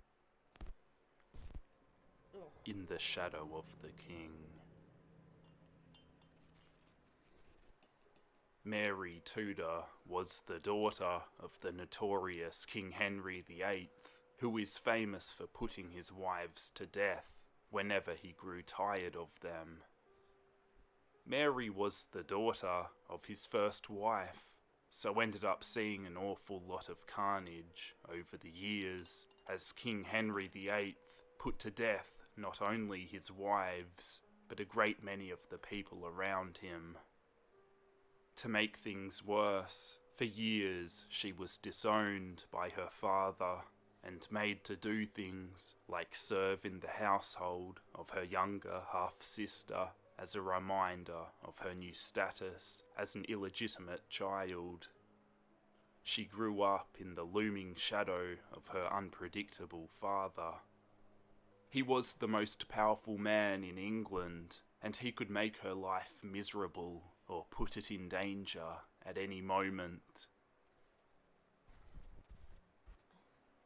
When Mary Tudor became Queen of England at the age of 37, she finally had a chance to do things her way, but unfortunately her way turned out to be doing things like burning people at the stake because they refused to follow the same religion as hers.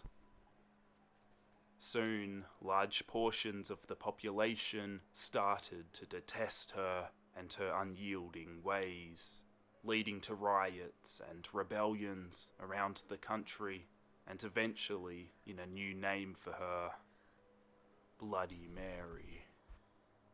And then there was the problem of the baby, or what was supposed to be a baby anyways. The ghost baby. It was greatly important that Mary have a child so that she could have an heir to the throne, and there was a lot of pressure on her to get pregnant. So you can imagine how overjoyed she was when suddenly she stopped having her periods, gained weight, and got sick in the mornings, like most women who are pregnant. As time went on, her belly grew, and 9 months later, the entire country prepared for their new heir to the throne to be born. Except, nothing happened. Day after day went by, and Mary did not have a baby, yet she still had all the signs of being pregnant. Rumours flew around England. First, that she had actually delivered a son, and then later, that she wasn't actually pregnant at all. Eventually, after several months of this crazy situation, Mary's stomach shrank, and her symptoms disappeared. It turned out that her baby was nothing but a ghost. She was devastated and humiliated. Later, she had another false pregnancy and died not too long afterwards. After her death, people started to add to the story of her life, and these stories contributed to what became the legend of Bloody Mary. The stories, often told by those who despised her, included outrageous and frightening things, like how she bathed in the blood of young girls to try to stay young. Some stories portrayed her as a vain woman who was always obsessed with her reflection in the mirror, and that her soul gets trapped in mirrors, meaning she's always looking for a way to get out. That's not creepy at all. I stole your baby, Bloody Mary. So yeah, that's a pretty intense life story that she had. Tragic and scary because it really happened. Personally, if I thought the ghost of Bloody Mary was lingering inside a mirror, I wouldn't taunt her by saying, "I stole your baby, Bloody Mary." But that's just me. Maybe you're braver than I am. Oh, don't put children... Don't do that. I forgot this was over here. But yeah, I'm done with my scrub. Now I'm gonna put some cold water on this and then roll it on my nose. But yeah, don't don't be like that. Don't do that. Please don't. But if you do play the Bloody Mary game and see a new face appear in the mirror, then at least now you'll know whose eyes are looking back at you. And run. Well, Remember no. what you were like before you met me? That's what I was like. Lonely, depressed, so... I needed to break from the ordinary.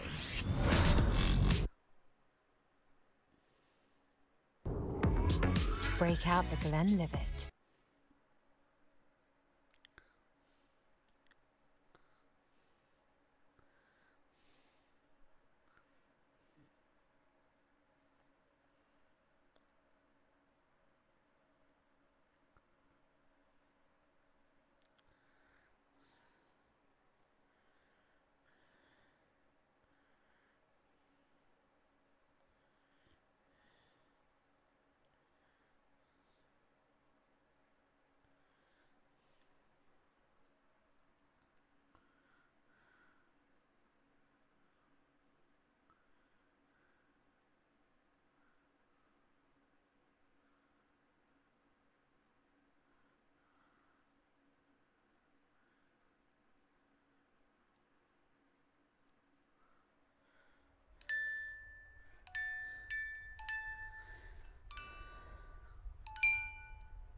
We're going over 2 hours.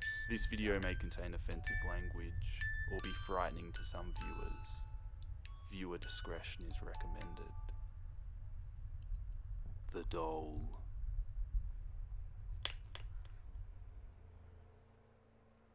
Three years ago, I had been asked by my employers to retrieve a particular item, but that day More rolling.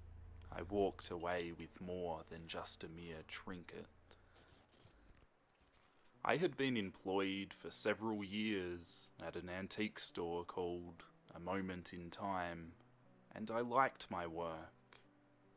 I got to meet many interesting people and encounter rare items of just as much interest. Often my elderly employers, a married couple known as the Hudsons, would send me out to pick up items that had been donated to the store. Sometimes the trip was just a few blocks away, and other times I had to leave the city for the outskirts. In the end, my final trip out would take me further than I had ever imagined possible. The item pickup seemed simple enough. Go to the house, pick up the trunk, and bring it back to the shop. But when I finally got to the house that day, Lip scrub. It was anything but simple. As I drove deeper into the forest and onto the large property, the birds stopped singing, the insects stopped buzzing, and even the wind seemed to come to a halt. The house had clearly been abandoned, and had been so for some time. What was once a gorgeous 2-story log cabin on the edge of the lake was now a decaying structure overgrown with wild vines and uncut weeds that blocked the windows on the first floor. The roof was blackened by a fire, and a large gaping hole in the roof that surely allowed the elements to decimate the interior just as severely as the exterior. Moving through the thick weeds, I followed what was left of the front walk. I knocked on the door, but received no response. I knocked again, but there was no denying that there was no one in the house. I checked the faded numbers of the house's address to the information that I had been given. It was the correct house. As I put my hand on the doorknob, it fell from the rotten door and landed on the wooden porch with a loud thud. The door slowly creaked open on its own. I peeked inside and looked around and saw nothing moving. More vines snaked along the floor like a natural carpet. There was no furniture in the whole house. All that was left was a broken grandfather clock Anti-blemish cream. and the long dormant fireplace. Chili. I could see that the windows in the distant kitchen area were broken and dirty. There was a single bedroom that was also empty. Small circles on the dirty floor indicated that furniture had once been in the room, but removed recently, it seemed. The adjoining bathroom was a mess. The pipes were no longer dripping as rust encrusted the leaks. The medicine cabinet mirror had been broken. Checking the closets, I found nothing but a stray wire coat hanger. On the wall of the kitchen, there was a phone. I picked it up and listened to the receiver, but I heard nothing. No dial tone, no busy signal, only silence. I hung the phone up. I called out again, but the house remained silent, except for my footsteps against the warped wooden floorboards. The staircase itself was its own story. The vines engulfed the sides of the stairs and wrapped up the banister. Most of the steps were cracked and splintered. Other steps were missing entirely. An ominous thought entered my mind. Who put the trunk up for donation? The devil having a cup of tea with you. Ancient wisdoms that have been long repressed and forgotten. As I ascended the stairs, I couldn't help but feel like someone was watching me. My skin began to crawl with building uneasiness. The second floor was a room all its own, extending the entire width and length of the house itself. The hole in the roof shone a single intense beam of sunlight when the wide tree branches over the house would allow the light's passage. In the center of this beam of light was a single trunk. I took a step towards the trunk and heard rapid steps of a small child running behind me.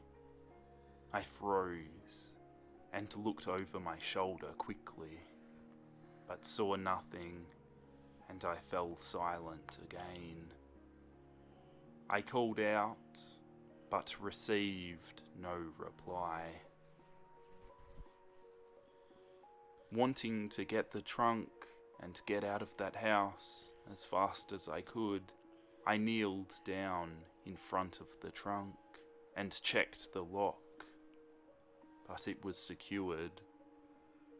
I wiped the sweat from my face and looked around in a feeble attempt to find some sort of tool to pry open the lock. As my eyes left the trunk, the lock began to rattle loudly. I jumped back and stared at the trunk, my heart pounding hard in my chest.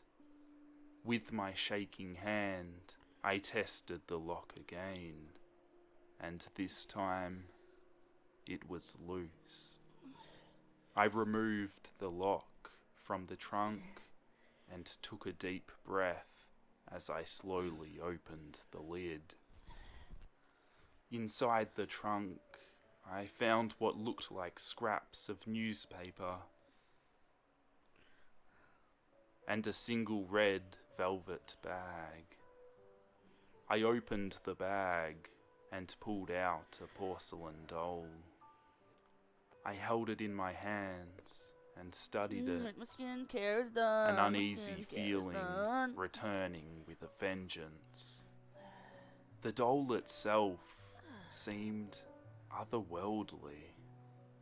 It was a doll of a small girl.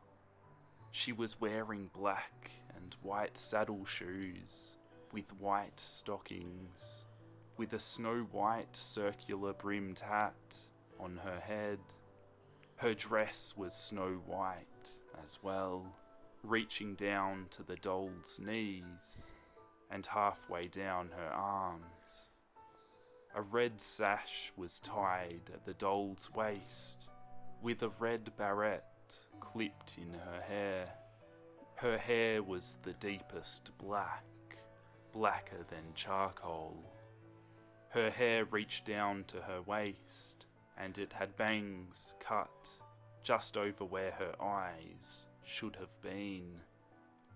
The doll's face was blank, no eyes, no mouth, no nose, just a blank canvas that was even whiter than her dress.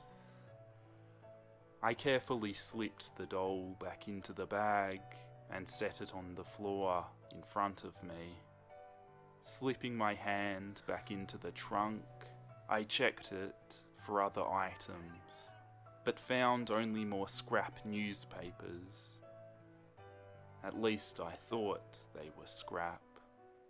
I caught a glimpse of a strange picture in the scraps, and saw that it was an old article clipped from the newspaper.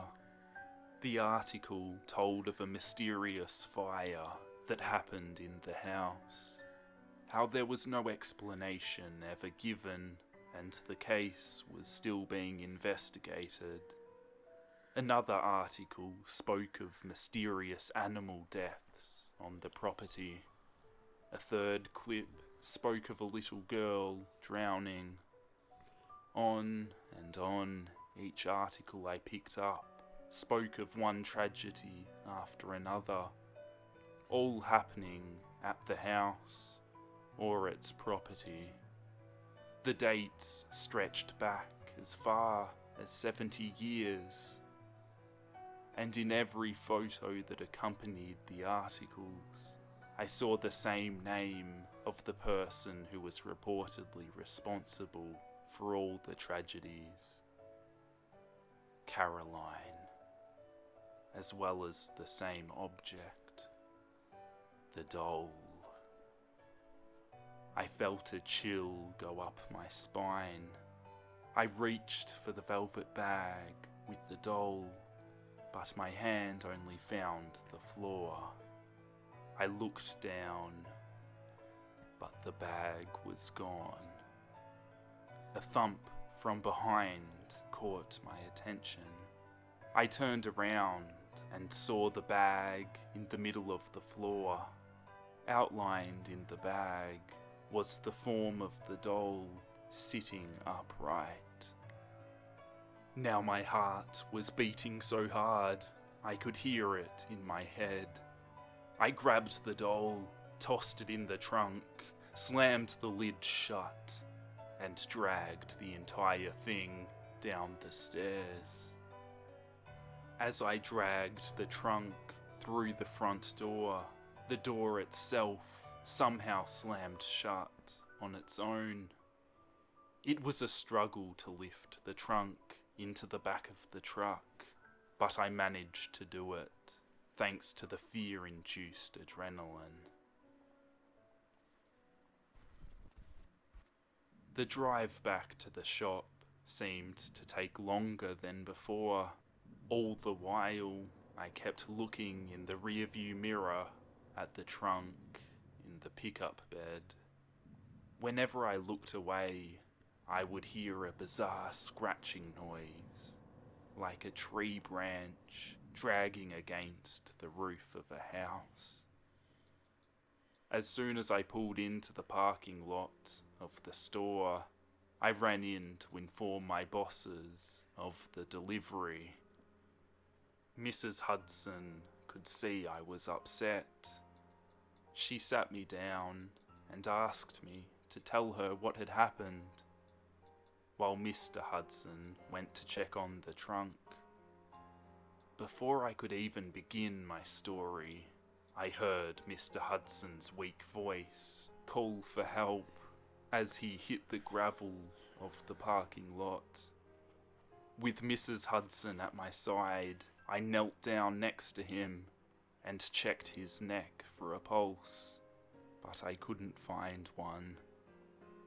He was dead. Mrs. Hudson began to panic, so I told her to run back inside and call 911 while I hopelessly attempted CPR. I looked around, trying to figure out what caused Mr. Hudson's collapse, when I noticed that the trunk had been opened.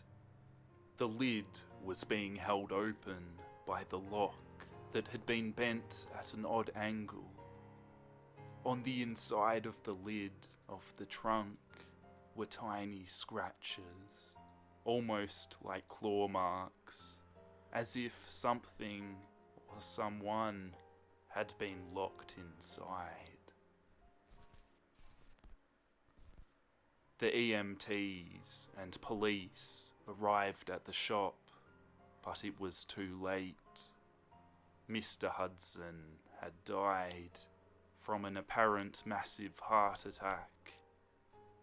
As the ambulance pulled away with Mr. Hudson's body, and the police took Mrs. Hudson aside for questions, I cautiously approached the open trunk. Inside the trunk was the bag with the doll. It was again sitting upright. I opened the bag and took out the doll, Small abrasions and dirt covered the doll's small hands and fingers. They matched perfectly with the marks on the lid of the trunk. The brittle paper that had been clawed began to flake away, revealing the ancient wood beneath. Strange markings marred the wood like a burned engraving. I cleared away the paper and saw a name. Caroline. I put the doll back in the trunk and tried to slam the lid, but it wouldn't close anymore.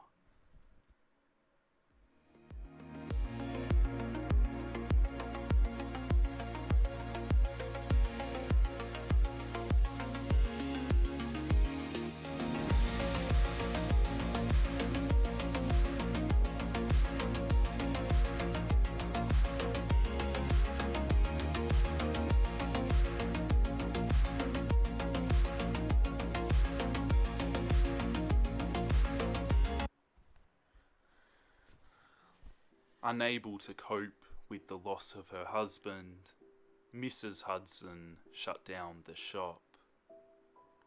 She died of a stroke 2 weeks later. As for Caroline, the name I had given the doll, I couldn't get her out of my mind. I would dream of a faceless girl every night, and I would hear tiny footsteps running through my apartment at all hours of the day. Whenever I drove by the shut-down antique shop, I would see her standing in the window, staring out, staring with her blank eyes. I put her on eBay along with the trunk and newspaper articles. As soon as she was purchased, my nightmares stopped and my apartment was quiet. But the most disturbing image that Caroline left behind was the picture I had taken of her when I put her up for auction. At first, the image seemed normal, and it remained as such until she had been shipped away. I went to delete the now unnecessary photo from my laptop when I saw in the thumbnail that the doll's face was different. Her eyes were black hollows, and she had painted ruby red lips that were twisted slightly upward in a sinister grin. I clicked on the thumbnail to enlarge the image, but when I did, the face returned to its blank expression of nothingness. I deleted the image from my computer. Oh, dang it. Okay,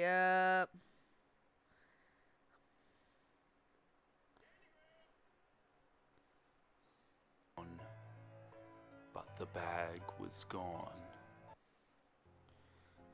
Caroline.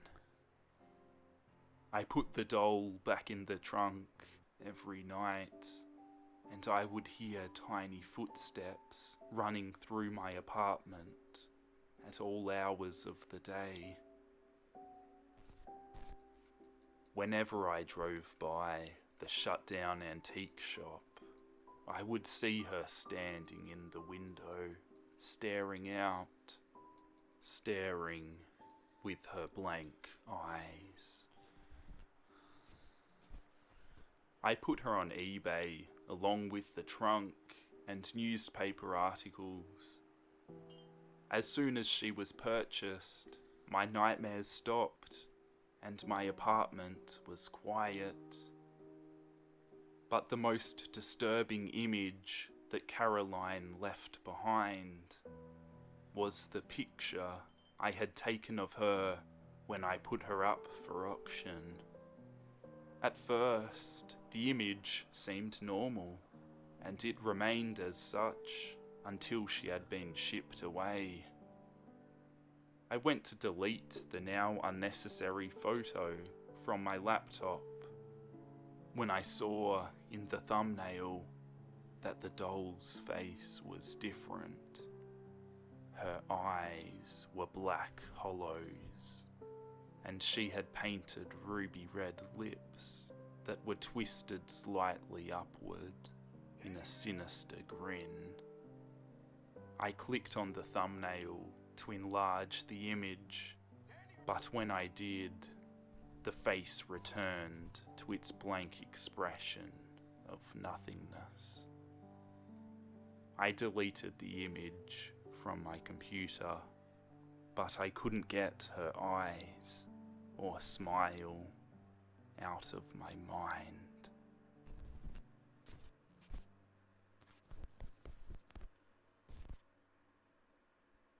I spoke to the other NPCs. Most only repeated, "It's all your fault." But one, which I believe was his mother, explained things a little better for me. The damp cave air aggravated his condition. There are more ways to PayPal. There are more ways for me to break up purchases with Pay in 4. Alright, we have been streaming 2 hours straight. 2 hours and 7 minutes. So what we're gonna do is we're gonna take a break. Or I might just stream tomorrow, who knows.